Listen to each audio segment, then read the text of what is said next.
Halo, nama saya Tengku Firman Alam Syasim. Nama aku Tika Amalia. Namaku Ahmad Quraisy. Saya Muhammad Najis. Dan ini Nabil Najib Abu Bakar Amanullah. Video ini menceritakan seorang albab yang tidak sengaja menonton video tentang energi nuklir. Karena ia kebingungan, maka ia bertanya kepada teman-temannya.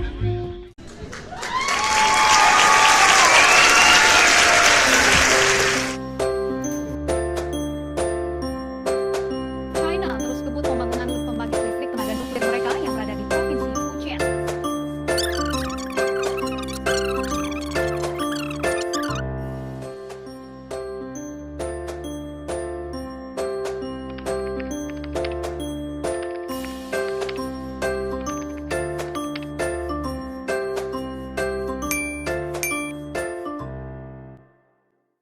Berdasarkan informasi yang pernah aku dengar, energi nuklir itu adalah energi yang dihasilkan dari reaksi di dalam inti atom. Atom merupakan bagian terkecil dari materi. Reaksi nuklir itu terbagi menjadi dua, yaitu reaksi fusi dan reaksi fisi. Reaksi fusi adalah reaksi peleburan dua atau lebih inti atom menjadi atom baru yang menghasilkan energi. Contohnya adalah reaksi yang terjadi pada bintang di alam semesta ini. Sedangkan reaksi fisi adalah reaksi pembelahan inti atom akibat tubrukan dengan inti atom lainnya, yang kemudian menghasilkan energi dan atom dengan massa yang lebih kecil serta radiasi elektromagnetik. Reaksi ini menghasilkan radiasi sinar alfa, beta, dan gamma. Contohnya adalah ledakan bom nuklir sama pembangkit listrik tenaga nuklir.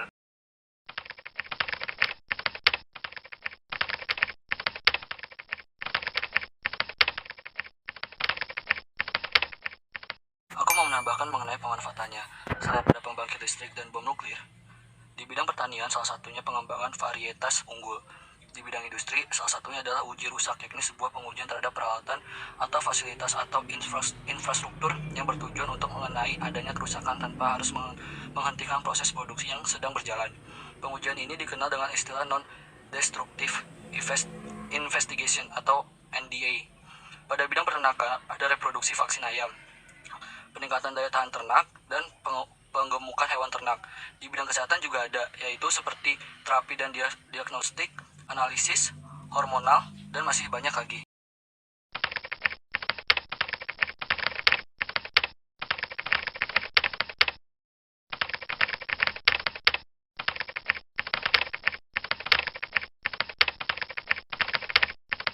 Pembangkit listrik tenaga nuklir ini menggunakan nuklir sebagai bahan bakarnya. Nuklir yang digunakan adalah uranium atau thorium. Cara kerjanya sama dengan pembangkit listrik tenaga uap berbahan dasar fosil. Jika di PLTU menggunakan boiler, maka PLTN menggunakan reaktor nuklir. Nah, reaksi fisi dalam reaktor nuklir lah yang akan menghasilkan energi panas. Kemudian, air di dalam sistem pembangkit akan mendidih dan uap air tersebut direkayasa sehingga energi kinetiknya digunakan untuk memutar turbin dan menghasilkan listrik untuk diteruskan ke jaringan transmisi. Kelebihannya dibandingkan pembangkit listrik lainnya apa sih? Yang aku ketahui, selama operasi berlangsung, tidak menghasilkan emisi gas rumah kaca, sehingga tidak mencemari udara, serta tidak menghasilkan gas-gas berbahaya. Sedikit menghasilkan limbah padat, gaya bahan bakar rendah karena hanya sedikit yang diperlukan dalam sekali operasional. Batan menyebutkan bahwa 1 gram uranium akan menghasilkan 1 juta watt listrik dalam sehari. Selain itu, ketersediaan bahan bakar melimpah.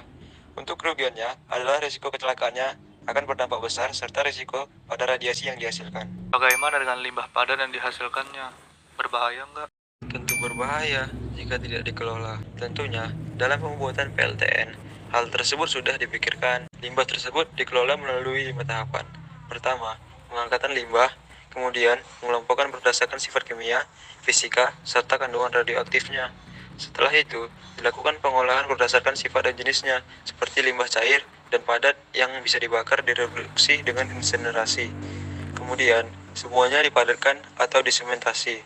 Kemudian, dilakukan penyimpanan sementara. Dan yang terakhir, penyimpanan permanen. Ini dapat dilakukan dengan membuangnya di dalam perut bumi. Mengapa tidak dicoba di Indonesia ya? Apalagi reaksi nuklir menghasilkan energi lebih besar dibanding dengan energi lainnya.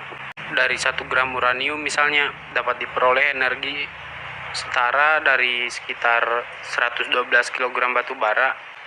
Efisiensi juga dapat dilihat dari tempo siklus daur bahan bakar nuklir yang berkisar antara 1,5 tahun. Artinya, pergantian bahan bakar dapat dilakukan setiap 1,5 tahun. Pembangkit energi listrik nuklir juga irit secara ekonomi. Menurut studi di tahun 2012, PLTN terendah di antara semua jenis pembangkit. Biaya untuk membangkit 1 kWh listrik adalah 350.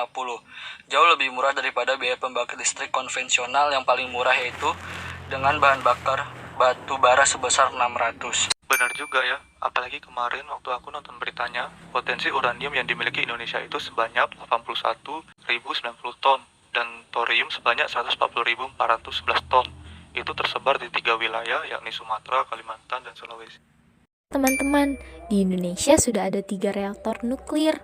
Pertama, reaktor Triga 2000 di Bandung, kedua reaktor Kartini di Yogyakarta, dan yang terakhir reaktor serbaguna GA Siwabesi di Serpong. Akan tetapi, reaktor ini tidak digunakan sebagai pembangkit listrik, hanya digunakan untuk bahan riset. Wah, terima kasih banyak ya teman-teman semua. Jadinya aku makin paham nih